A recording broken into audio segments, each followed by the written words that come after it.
اور ٹرانسپیرنسی کو بہتر کرنے کے لیے, گورننس کو اچھا کرنے کے لیے, فورن انویسٹمنٹ کو لانے کے لیے, لوگوں کا انویسٹرز کا کانفیڈنس بحال کرنے کے لیے اگر فیڈرل ٹیریٹری اس کو ڈکلیئر کر دیا جاتا ہے تو کیا مذاکرہ, بلدیات تو رہے گی نا, بلدیات اور مؤثر ہو جائے گی, بہتر ہو جائے گی.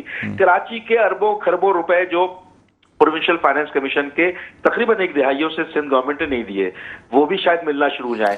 سر دوسری جانب اگر رینجرز یا لا انفورسنگ ایجنسیز کو اختیارات دیے جاتے ہیں اس پہ بھی ایم کیو ایم کی جانب سے جو ہے وہ تنقید کی جاتی ہے کہ نہیں جی کراچی حیدرآباد میں جو ہے وہ رینجرز کو یا لا انفورسنگ ایجنسیز کو اختیارات نہ دیں. ہم نے تو مطالبہ کیا ہے سر, آپ کہتے ہیں پورے سندھ میں, آپ کہتے ہیں جی پورے سندھ میں نا, کراچی کے صرف اترے کچے کے ڈاکو کیا ان کے گھر جمائی ہے کیا, وہاں پر کیوں چھوڑ رہے ہیں آپ؟ تو بھائی وہ تو آتے ہیں نا, سارا اسرا کی ترسیل وغیرہ یہ کہاں سے ہو رہی ہے؟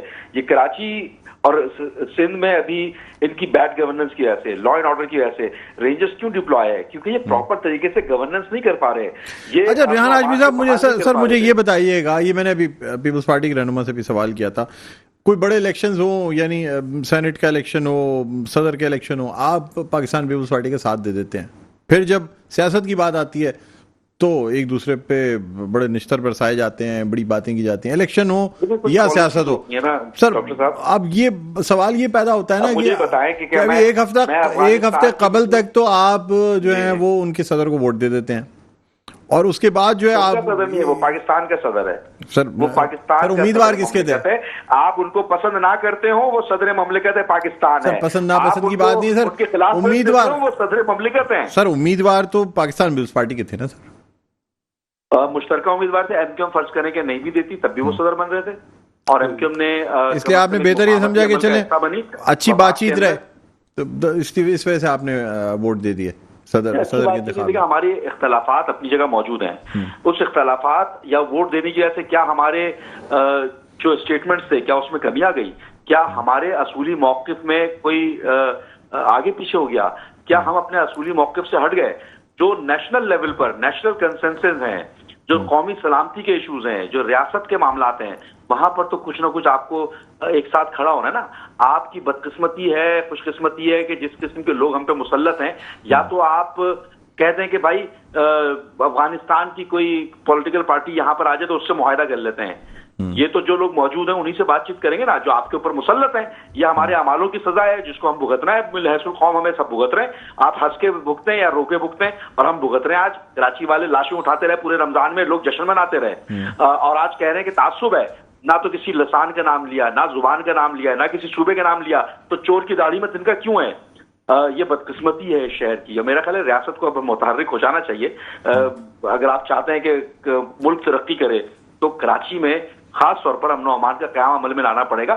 آپ سیاسی پولیٹیکل وکٹمائزیشن تو بڑی کرتے رہے نا, اور بڑھ بڑھ کے کرتے رہے, غیر قانونی طور پر مقدمے بناتے رہے سیاسی لوگوں کے اوپر, اور کسی پولیٹیکل پارٹی کو برباد کرنے کے چکر میں. سر آپ نے تو معاہدہ بھی کیا تھا 26ویں ترمیم کا اور تمام چیزیں. اب تو لگتا ہے کہ باقی ایشوز سارے ایک طرف ہیں, لیکن ساری سیاست انہی ایشوز پہ کی جا رہی ہے.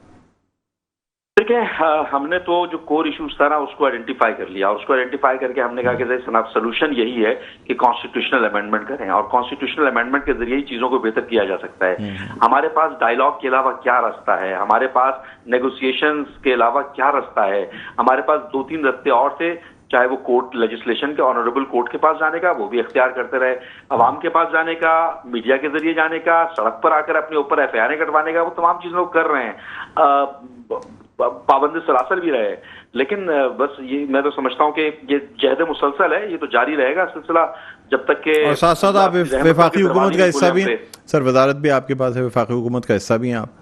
وفاق تو ہمارا بالکل حصہ ہے ان کا, اور ہم نے بالکل واضح طور پہ کیا ہوا. آپ 18ویں ترمیم کے کوئی رد و بدل کر دیں تو صوبے کا جو انٹرفیئرنس ہے اس طرح لا اینڈ آرڈر میں بیڈ گورننس کی وجہ سے وہ چیزیں شاید بہتر ہو جائیں. تبھی تو مطالبہ کر رہے ہیں کہ اگر ضرورت پڑتی ہے ریاست کو ڈیسائیڈ کرے کہ فیڈرل ٹیریٹری ڈکلیئر کرنا ہے, اور اس سے امن و امان کی بہتری آتی ہے, اس سے بہتر ہو جاتی ہے چیزیں, تو بہت اچھی بات ہے. اور فوج کا مطالبہ بھی ہم نے کیا تھا کہ نہیں سنبھل رہا سندھ گورنمنٹ سے, کیونکہ بیڈ گورننس ہے, بہت ساری چیزیں ہیں, تو فوج ٹیک اپ کرے اس کو پورے سندھ میں, چاہے وہ کچے کے یا پکے کے دونوں جگہوں کے ڈاکو ہوں, ان کا خاتمہ کرے پھر. ٹھیک ہے چلیں, ٹھیک ہے سر, بہت بہت شکریہ ریحان ہاشمی صاحب, آپ نے پروگرام کے وقت نکالا.